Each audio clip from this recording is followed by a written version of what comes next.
Yeah. Today you'll get the opportunity to talk to city departments, share your insights to city leaders. We are so excited and happy to see you all again and engage with you to make our city a greater, better, stronger, safer Chicago.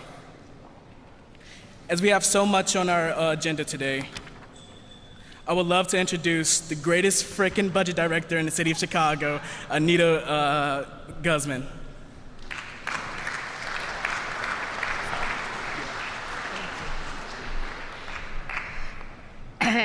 All right, so I'm gonna do exactly what he just did, but I want a much bigger response, okay? Because the energy you give is the energy I'm gonna give back to you, okay? So how is everybody doing tonight? All right, my name is Annette Guzman. I am the budget director for the city of Chicago, and I'm so excited to be with you guys tonight. My job, this thing isn't working. All right, there we go. Still not working for me. Okay, there we go. Hopefully that's, it's not working. We'll figure that out. So my job tonight, other than coming to listen to you and the things that matter to you at your tables, is to just give us a little bit of background about the budget. I'm just, by show of hands, how many people actually know how big the city's budget is? Yeah? Few of you? Would it be, thank you. Would it be surprising to know that the city's budget is $17 billion? That's pretty big, right? Yeah. So it is. It's a $17 billion budget, and it supports a ton of things that we're going to talk about tonight. But before I do that, I think I have some volunteers that are going to post some mics throughout the audience, because I have a couple of questions for you guys. So, Sarah, do we have those volunteers that can help us with the mics? All right, if we can. The first question I have, and again, this is really the participation part of this. I really want to know what you guys know, because understanding the budget makes the conversations that you're going to have at the different tables that much richer, that much more informed, okay? So the first thing I want to ask you guys is, what do you think the role of budgeting plays when it comes to public finance? And what I mean by public finance, I mean the role that money plays in how government works. So think about maybe your own budgets. Why do you budget? Raise your hand, and then we'll have someone come to you. I want you to say your name, what school you go to, and then give us your answer, okay? So again, the prompt is, what role does budgeting play in public finance? Or why do we budget? We have some, okay. Gentleman in the center of the room, name, school, and your answer. Hello and good afternoon. My name is Raymond Porter, and I go to Harold Washington College. And the role that budgeting plays in public finance is that it shows the city how much budgeting is basically kind of organizing all of your costs and your income, and it shows you exactly how much money you have to allocate towards certain projects and to make sure that you're doing it affordably and effectively. We don't want to overspend and we don't want to underspend. If there are implications that need to be spent on or need to be thoroughly investigated, then we'll look at our money, and that's kind of where public finance comes into that. So, tell your name again. My name is Raymond Porter. Thank you. So according to our scholar over here, it is to allocate to specific projects or programs. So we have another willing participant who can tell us, what role does budgeting play? Why do we budget as a government? You can stand up, name, school, if you're still in high school, what grade you're in, and your answer. Hi, my name is Annika Godar, and I am a senior at the School of the Art Institute of Chicago. And I worked with our entire budget last year, and it was also a very surprising large amount.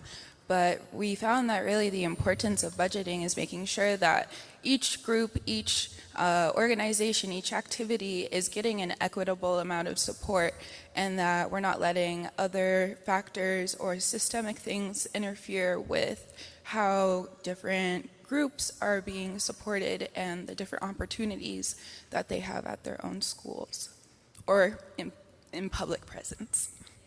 So we want to make sure that we are allocating in an equitable manner.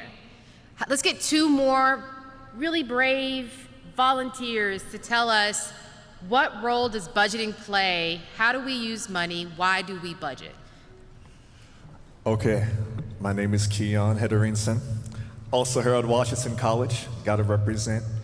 And another role budget plays in public finance is priority. Like, what are we prioritizing whenever we allocate money in the budget? And that's a big reason I came here today. Like, I want to see what the city is prioritizing. Prioritization. One more brave soul. Right, I see a hand over here. I see a hand in the front. All right, name, school, grade, and your answer. All right, hi, my name is Axel Amazola. The school I currently go to is Marine Leadership Academy. I'm an upcoming junior. And to answer the question is that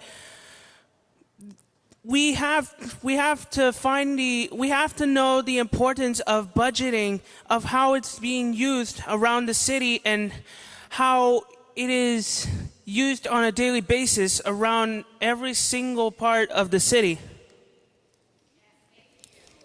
A transparency mechanism, right? It is, how are we using the money? So can we just give a round of applause for everyone that gave an answer?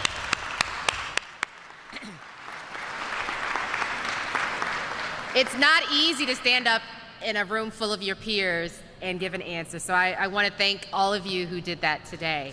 So let's talk about what role this plays. So it's a policy document, right? It tells us what it is that we're prioritizing, what it is that we believe should receive money in any given year, both in the short term and the long term. It's also an accountability metric. Talked about transparency, right? How are we stewarding the resources that are being given to us to support not only the people who live in our city, but the people who work in our city, the people who visit our city. So it's an accountability metric. Are we using it in the way that we said that we were going to use it? And is it to its best use? It's a planning tool. Our gentleman, I don't see him anymore, but he was sitting at that table, talked about we are allocating resources, right?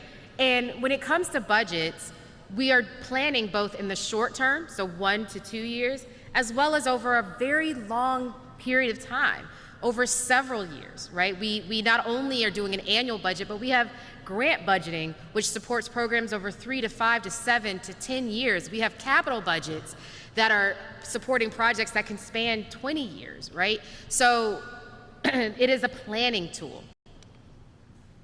It's a distribution and allocation of resources. Simply put, think about this in the way that you would your own budget that you manage every single day of your life, right? It's about the money that you are able to bring in and how you spend that money, right? How are you allocating that in your day-to-day lives? Governments do it as well. And then finally, it is what we're doing here today. It's an avenue for public engagement. We sit here and listen because we want our budgets to reflect the very people who have to, who are impacted by the decisions that are made by government. And so the budget becomes, don't know if any of you ever go to a city council meeting or to a budget hearing, but it becomes an avenue for those who live in a city, those who work in a city, to really tell their government, this is how we believe this money should be used. All right, so what resources are available to us as we're planning our budget? So you have, for those of you who may be mathematicians, who might be economics majors, you know that a budget has both revenue side and an expenditure side. So we're going to talk about the revenue side for a second, because the revenue is what supports the expenditures. Without money, we cannot expend. And so there's all different types of revenue that the city, and the city of Chicago in particular, uses to support all of the activities that happen in the city. So we have local taxes. These are the things that we control. The city of Chicago has the ability to put in place taxes to support the service of, or the provision of services to its residents, to its businesses, to those who visit the city of Chicago. We have fees that we put in place, and fees are generally for a specific provision of service. So for instance, we have people that use our roads, right? Every day they drive a car on our road. That's really, really expensive to maintain, and we have people in the city government that are responsible for maintaining our roads. And so through what we call a city sticker, your car is registered in the city of Chicago in order to drive, if you're a resident of the city, in order to get the privilege of using our roads, because as you're driving on them, you're wearing and tearing the road. We have what we call bond revenue, our capital projects, infrastructure projects, think bridges, think cityscapes, think large infrastructure for the buildings that the city resides in. And for other types of infrastructure projects, we issue bonds into a capital market. So we have investors that give us money to support the infrastructure work that we do. One of our larger revenue sources is property taxes. It's the largest revenue source that any municipality has the ability to collect. And that property tax supports work that happens in the city of Chicago as well. Most of you might not know this, but governments provide services to other governments. Governments provide things in exchange for receiving revenue. And so whether it is the state of Illinois or the work that we might do with CPS, we enter into agreements where we might provide a service and then we get compensated for that service. We also have special revenue funds. We're able to levy revenue sources for a very specific purpose. So one of the revenue sources that we receive is motor fuel revenue from the state of Illinois, and that's for people who pay for gas, right? If you go to the gas station, you fill up your car, you're paying a tax. And we take that money, or I should say the state takes that money, we get a portion of it, and we also use that to support the infrastructure work in the city of Chicago.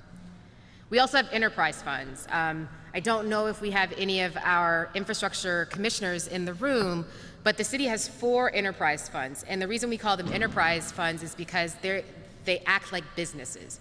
So we have 2 very large businesses in the city of Chicago called our airports. Anybody flown out of O'Hare or Midway before?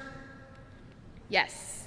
That revenue, when the airlines, they pay to have counters at our airports. And so that revenue comes into the city of Chicago so that we can continue to operate our airports. We also have concessions at the airport. You may go to a restaurant at the airport.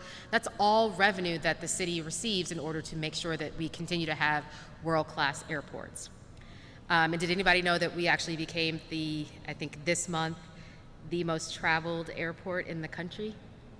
We beat Atlanta. Yay, I'm from Atlanta, so I can say that. So we have world-class airports here. We also have a very large water system. And so our Department of Water Management is one of the largest in the world, not just the country, the world. And they manage all of the water that flows through the city of Chicago, as well as a number of surrounding municipalities and suburbs. And then finally, we receive grant money. I know most of you have probably seen this in the news a lot lately because of what's happened at the federal level with the slashing of the federal budget. The city of Chicago receives almost 200, the city of Chicago receives about $3 billion to $4 billion in grant revenue over the last several years, both from the federal government as well as pass-through money from the state. And so that's another very large source of revenue that the city receives. All right, so why do we budget and what does that money go towards? So again, it supports all of the activity that the city of Chicago does on behalf of its residents. And this is our organizational structure. If you were to translate this into a private sector company, we would have shareholders that would sit at the top of our organization. And our shareholders are the residents of the city of Chicago. You are at the top of our org structure. Beneath that, we have elected officials. The mayor is the chief executive of the organization, but then he has co-electeds that also are elected, and they include city council. So there's 50 alders that represent 50 wards. Some of you may have engaged with your alders before. If you haven't, feel free to come on down to City Hall and talk to your alder. We also have a city clerk that is responsible for a myriad of things, including she's the official record keeper of our legislature, which is the city council, but she also is responsible for the provision of city stickers, the thing I talked about earlier, as well as the city key. So for those of you who might not know, it's another form of ID. And then finally, our city treasurer, who is the chief investment officer for the city of Chicago. All those resources I just talked about, she is responsible for investing those funds so that the city can ensure that it's receiving returns on investments of the funds that we have.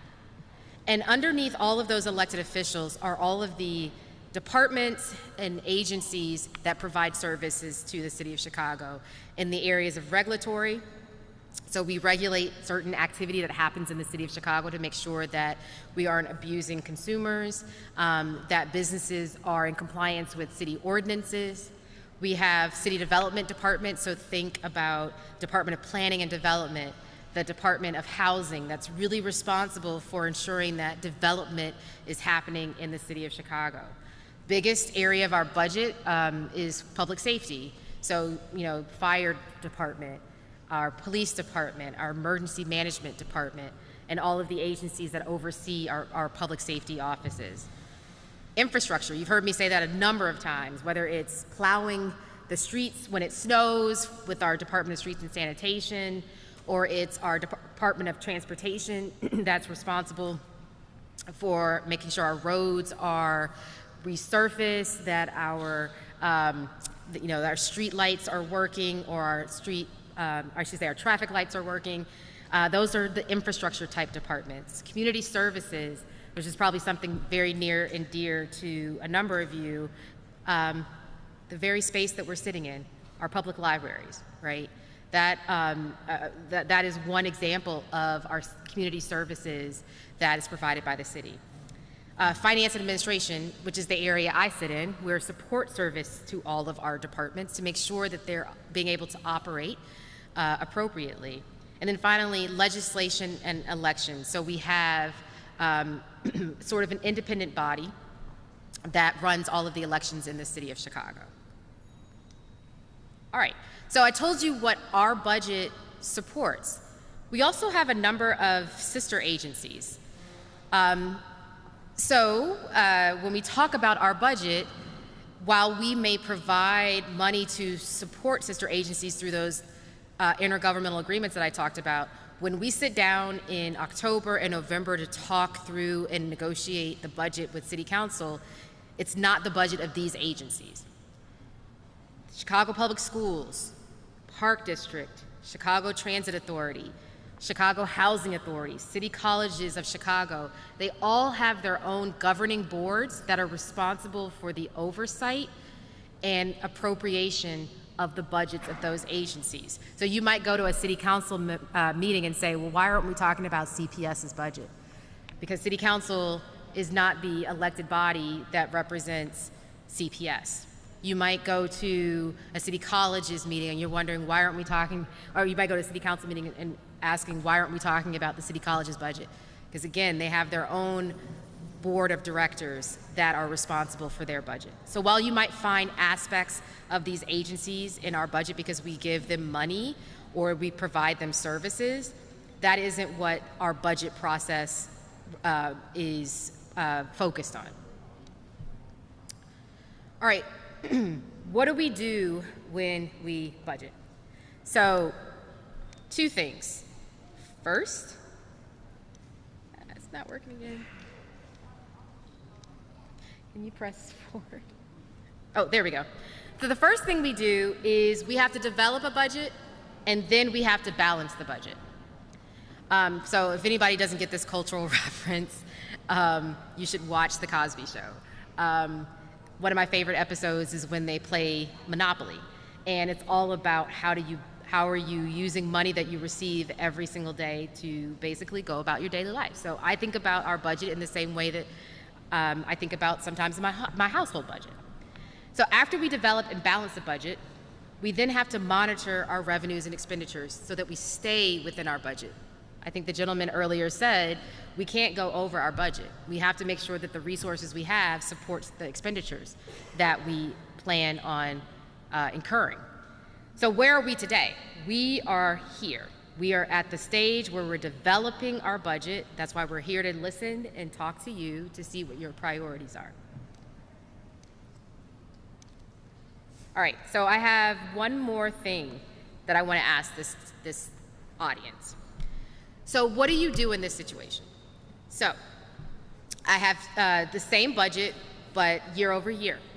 And this is sort of an approximation of the things that could be in the budget of someone around a little bit younger than me, right? So you might have to pay for food, you might have to pay for your mobile phone, you want to go to the movies, you might have some games that you spend money on, maybe clothing, we all like to look fly, and school supplies, right? And in this year, meaning 2025, that is about approximately $375. But we all know that year over year, the cost of things grows, right?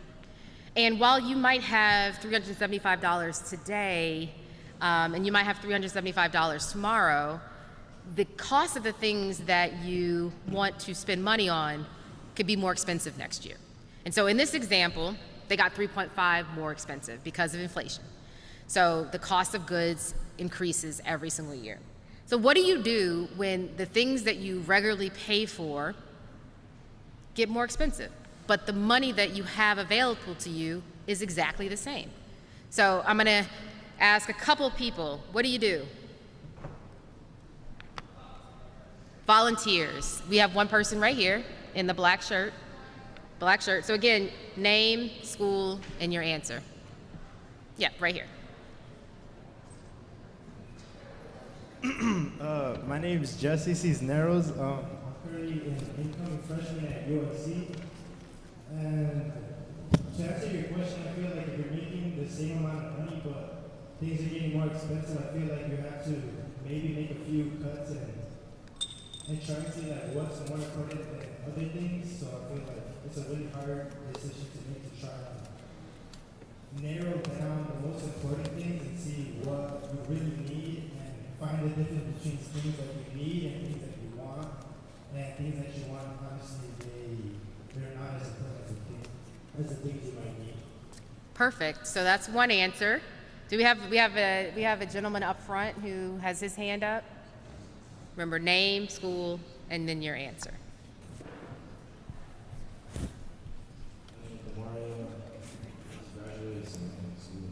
What school did you go to? Okay, well, that's fine. Suburbs are good too. Wait, hold on. We're gonna try a different one.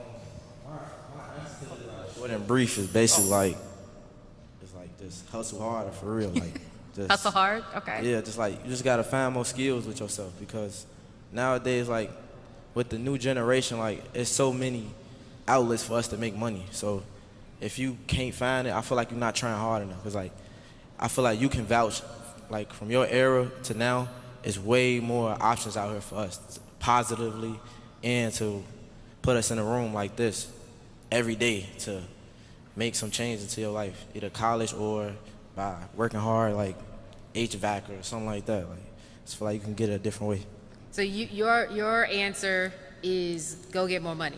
Yeah. Got it. Which this is a problem too, because you shouldn't have to do that, but you do want to do that because we like the vacations, we like clothes, like. Feel me? You like stuff. I get it. Yeah. All right, one more. Do we have one more answer? Right here, young lady in the front. Hello, my name is Tia Ford, and I'm a rising senior at Howard University. You know, whoever said that. No, but like this gentleman said, I would have to agree, really deciding like your wants and your needs. So not just being outside splurging your money, but really deciding what you really want and what you really need. So Can you keep the mic from me for a second? I want to talk to you. Yes. So is that difficult to do? very hard. Why is that difficult? It's hard because, you know, you're trying to live up to society. You know, you want to look fly.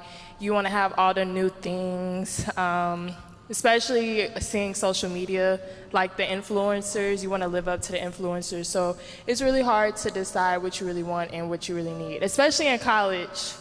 I would say it's really hard. Yeah, thank you. And I tried to choose things that, outside of entertainment, that are less about wanting, and some, you know, a lot of these are about needs, right? If you're a kid, you got to get to school, right? You got to figure out how to, you know, the transportation aspect. If you're in school, you got to figure out how to eat, right? If you're in school, you got to, you know, most of the times we need to stay in communication with our family, so you need phones. So these are hard decisions because at the end of the day, these are, you know, things that you likely do need. All right, so what are the answers? So you can, I'm sorry guys, I don't know why this isn't working for me. You can increase your resources. You can go get some more money, right? So when I was, you know, the age of those in the room, I was like, I want money. I went and got a job, right? I've been working since I was very young. You can also decrease your expenditures, right? As our gentleman over here said. You can also do both, right? You can both raise revenue, raise your resources, cut your expenditures. There might be other things. I just mentioned some of the things that might be in your budget. There might be other things that you want to do. You might want to go to more movies throughout the year. You might want to buy more clothes throughout the year, right? And so you might be able to do more with more resources. So this is perpetually sort of the situation that municipal, state governments find themselves in, especially those when they are in structural imbalances where their revenues might be less than their expenditures. They're constantly having to do this, what is our priority, right? What do we want to spend money on? Where do we, if we have to cut, where do we cut? Where is the cut not going to hurt the most? And so I wanted to do this example for you because these are the conversations that your leaders are having on a constant basis, right? When the resources and the revenues aren't meeting the cost that it takes to actually provide services, or when there's things that you know the government hasn't done but you think that they should be doing, how do they do that if the revenues aren't meeting the expenditures? And we're in a part of our kind of history right now where our revenues are not growing as fast, right? Because of inflation, because of policies that are happening at the federal level under the current administration. Businesses are laying people off, trying to conserve money. And so that means that we make less money.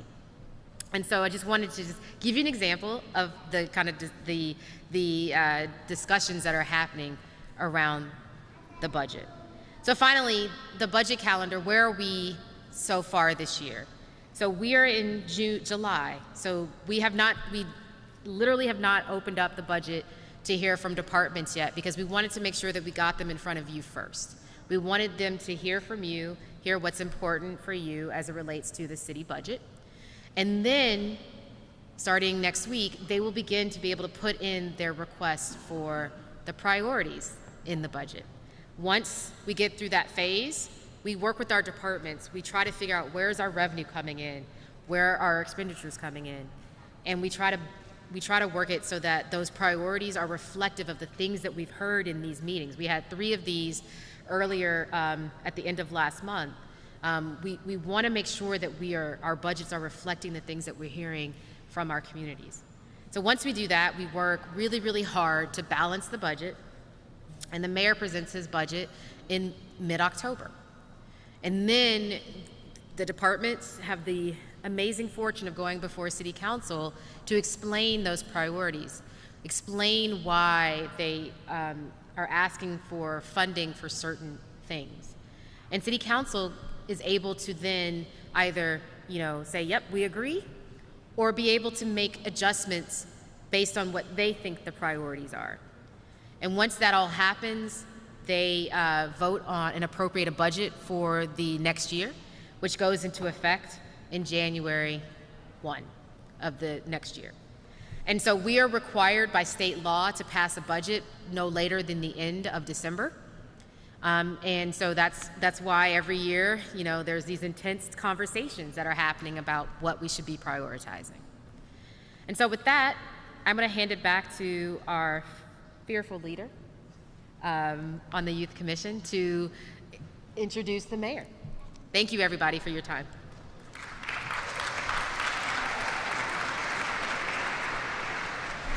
I'll give it back to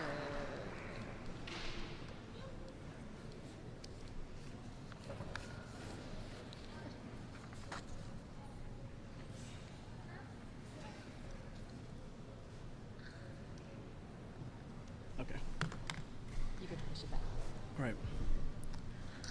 Thank you, Director Guzman, for your leadership and for the lesson you just gave to all of us. I definitely learned something new from today. But now it is my complete honor to introduce another kid from the West Side that also wants to make a change in the world, the greatest freaking mayor for the city of Chicago, Mayor Brandon Johnson.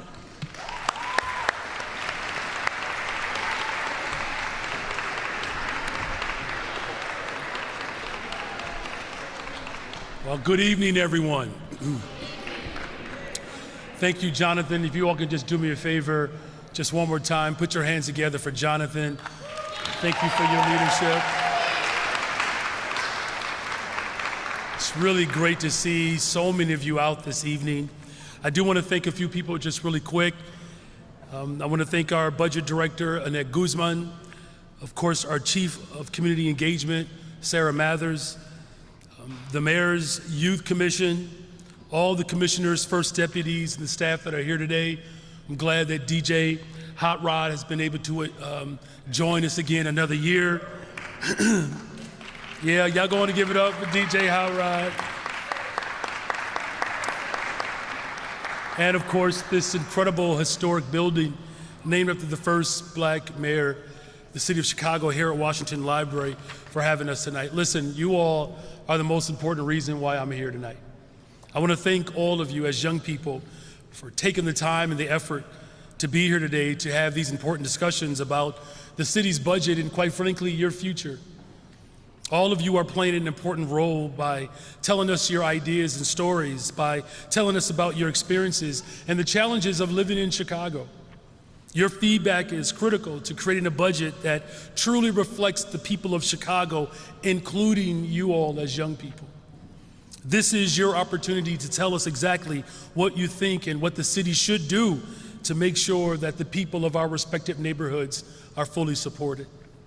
With your knowledge and input, we can best allocate funding to work towards the things that truly matter, the things that allow for us to build the safest, most affordable big city in America. We have to build more affordable homes. We have to make sure that we are spending the necessary resources to have real community safety, mental health support for you all, making sure that we have youth employment. You know, this morning we were able to announce 28,893 young people have jobs because of your input.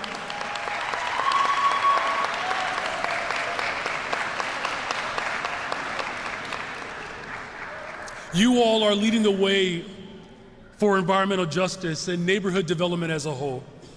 So I want you all to stay together along this journey and throughout this entire budget process. It doesn't end with this discussion. I'm gonna need each and every one of you to connect with your alders, to come down to City Hall, to organize community meetings, to ensure that the investments that we are making, that we can hold on to them and that we can grow them as well.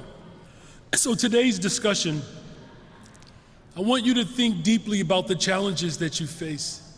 Think about the stories that you hear from your peers, the people that you go to school with who are struggling day in day, who are in desperate need to see transformation in this city. Please know that I take your feedback seriously. Your ideas have value. You are part of the solution, and you are helping us chart a brighter future for all of you. So listen, as I close, your unique voices and perspectives and experiences, you have the power to open the eyes of people around you. You have something to add. You have to know your power. You are important to this city. You are important to me personally. You deserve the tools and the resources that are needed to succeed and to have a productive, healthy life. I'm going to give a special shout out to the rising seniors. What's up, class of 26?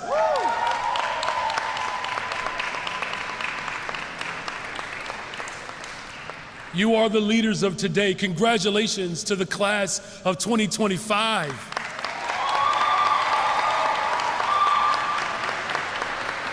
You are the bright example for young people who are yet to arrive. So I look forward to hearing your feedback, and you all do me a favor. I want you to bring everything in you into this experience, because there are so many naysayers who want to criminalize, who want to demonize you as young people. But as long as I'm mayor of the city of Chicago, I will never turn my back on the young people of this city, because you are the reason why this city is positioned to transform. So help me build the greatest freaking city in America, the city of Chicago. God bless you all.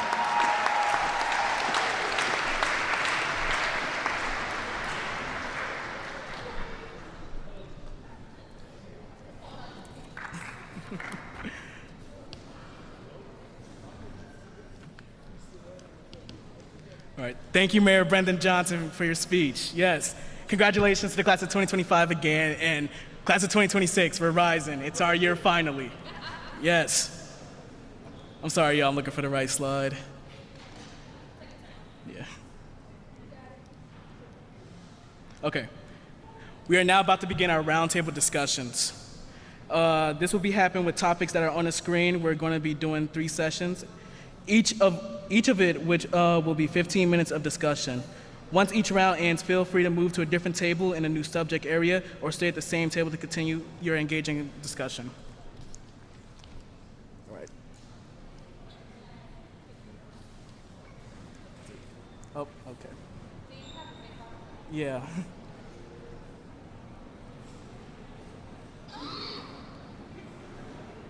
Is it? Okay. Oh. Yeah, could you?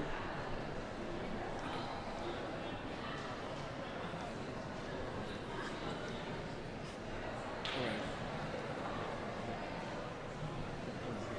This way? Oh, towards them. Okay.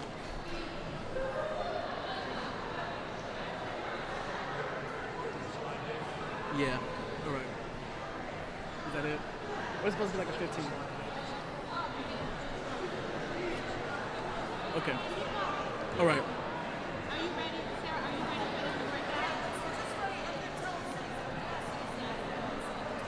Okay. Oh, city staff, please find a table to sit and talk to youth.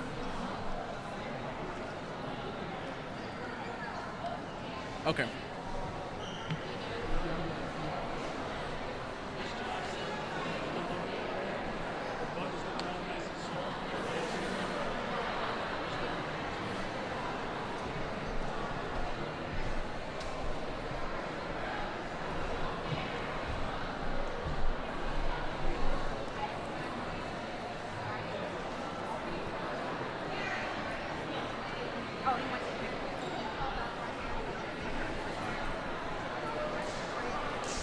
Two. Check. Okay, there we go.